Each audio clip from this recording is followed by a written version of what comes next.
ইস্টবেঙ্গল ভক্তদের জন্য খারাপ খবর। বাংলায় 2 দফায় বিধানসভা নির্বাচন, তার ঠিক আগেই বদলে গেল ইস্টবেঙ্গলের আইএসএল ম্যাচের ভেন্যু। আগামী 28শে এপ্রিল ঘরের মাঠ যুব ভারতীয়তে এই ম্যাচ হওয়ার কথা ছিল, তবে পরের দিন কলকাতা সহ রাজ্যের অন্যান্য জেলাগুলিতে ভোট থাকায় ইস্টবেঙ্গলের হোম ম্যাচ সরিয়ে নিয়ে যাওয়া হচ্ছে গোয়াতে।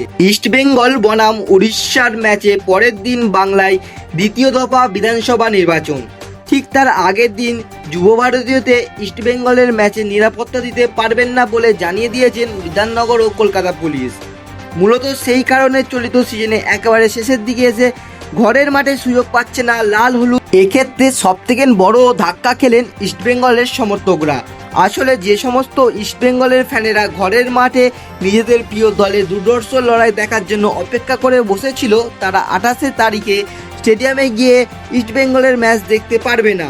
নিজেদের ঘরের মাঠে সমর্থকদের যে গলা ফাটানো স্লোগান, যা লাল হলুদ সাফল্যের মূল মন্ত্র হিসাবে পরিচিত, সেই প্রাণ জুড়ালো সমর্থন থেকে বঞ্চিত হবেন ইস্টবেঙ্গলের ফুটবলাররা। এরকম আরও নিউজ পাওয়ার জন্য ভিডিওটা লাইক এবং চ্যানেলটা সাবস্ক্রাইব করে নেবেন। এই মুহূর্তে ইন্ডিয়ান সুপার লিগের পয়েন্ট তালিকায় 4 নম্বরে রয়েছে ইস্টবেঙ্গল। 4 ম্যাচ মিলিয়ে 15 পয়েন্ট পেয়েছে তারা। এখনও বাকি রয়েছে 5 ম্যাচ। চ্যাম্পিয়ন হতে গেলে ইস্টবেঙ্গলকে পরবর্তী প্রত্যেকটি ম্যাচ জিততে হবে, আর সেটা যদি করা যায় সেক্ষেত্রে ইস্টবেঙ্গলের পয়েন্ট গিয়ে দাঁড়াবে 31-এর কাছাকাছি। এদিকে গত ম্যাচ নর্থ ইস্ট ইউনাইটেডকে হারিয়ে দিয়ে এখন লিগ টেবিলে মোহনবাগান।